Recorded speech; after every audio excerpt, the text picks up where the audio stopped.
Hey everyone, today we're going to be going over the inverted CC. It's a great little variation on the regular CC, so let's check it out.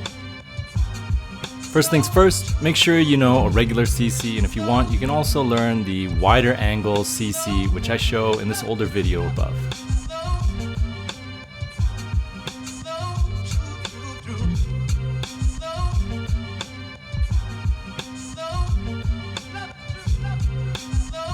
So how this move works is you're going to do a CC, but instead of just rolling on that extended foot like a regular CC, you're going to switch feet when you do the actual CC part of the move.